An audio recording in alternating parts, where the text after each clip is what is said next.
You are lying in bed. The room is dark. The temperature is perfect. The mattress cost more than your first car. Next to you, a machine hums quietly, pumping water through tubes to keep your body at exactly the right degree.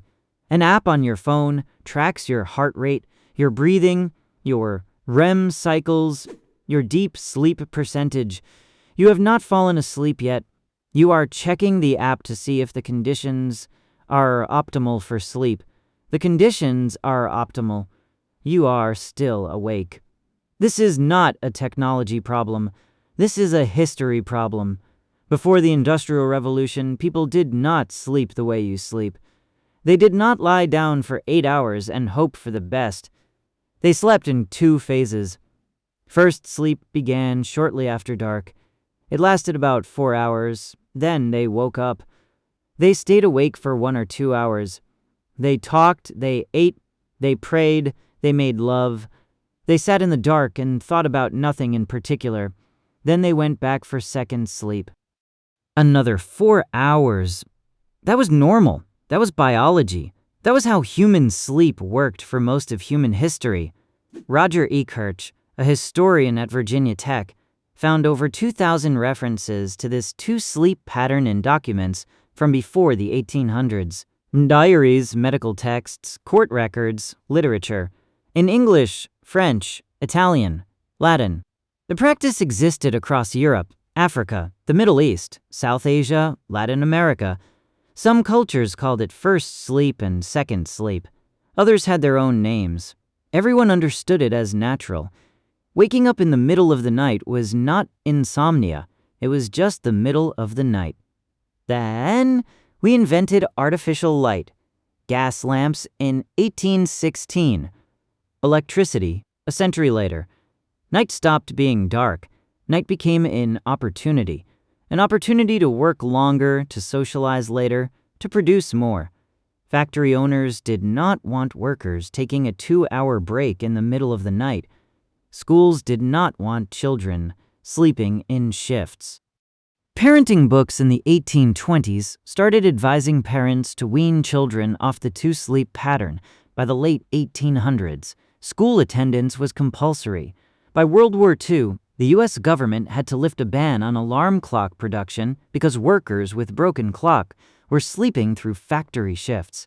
The alarm clock was invented in 1787 by a man named Levi Hutchins, specifically to wake himself up for work. We built a machine to force our biology into the shape of labor. Then we built an industry to fix the damage. Today, that industry sells you a mattress cover that pumps temperature-controlled water through tubes while an app monitors your vital signs.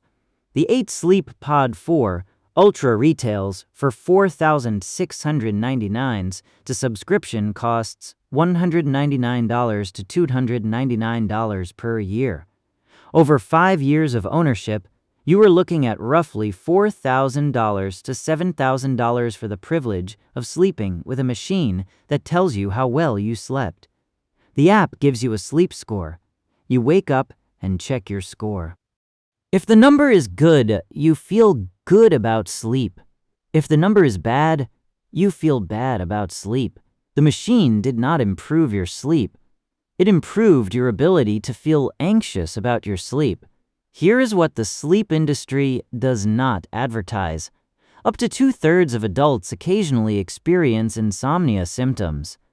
10 to 15% have chronic insomnia that persists for months. Women are 40% more likely to have insomnia than men. 50 to 70 million people in the United States alone have ongoing sleep disorders.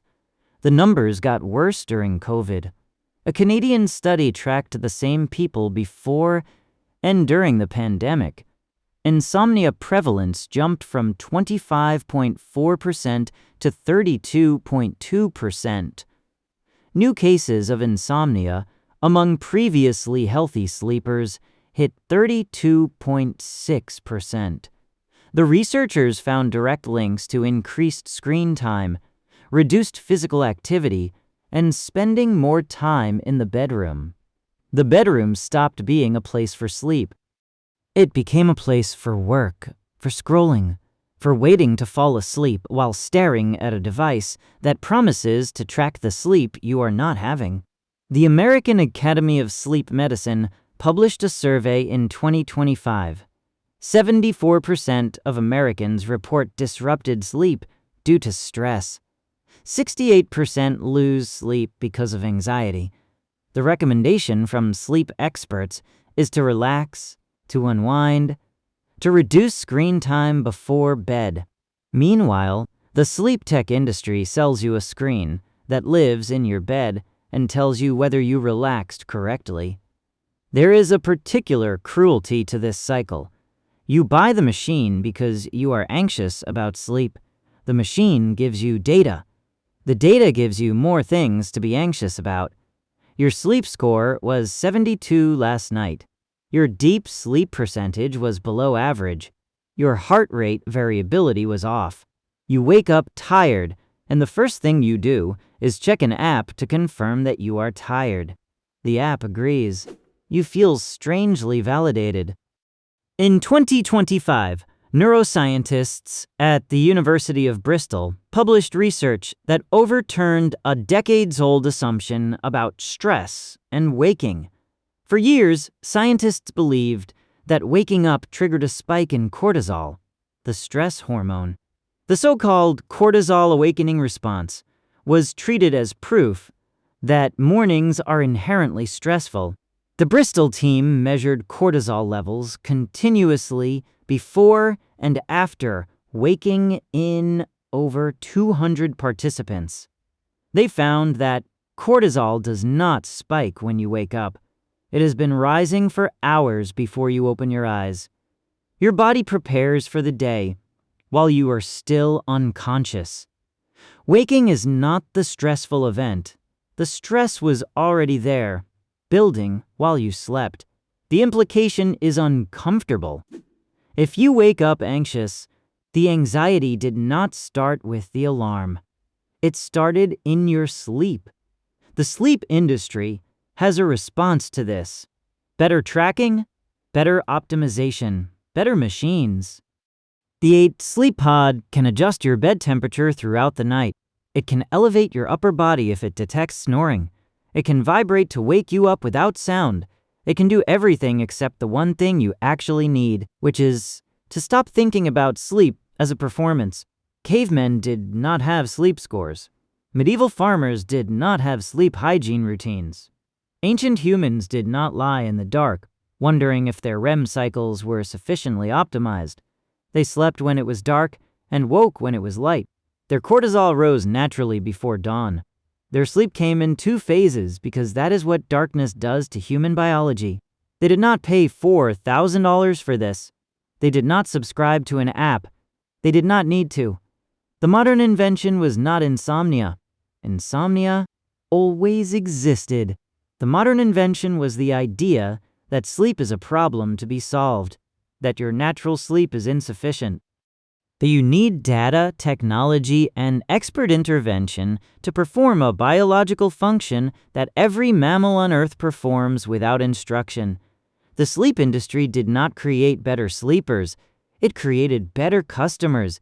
You do not need to throw away your mattress. You do not need to become a caveman.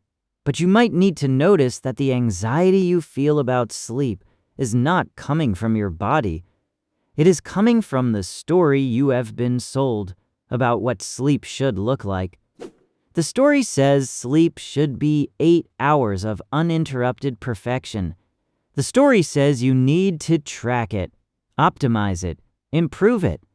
The story says a machine can do your sleeping better than you can. The story is profitable. It is not true. Your body knows how to sleep. It is known for 200,000 years. The question is whether you still trust it enough to let it happen.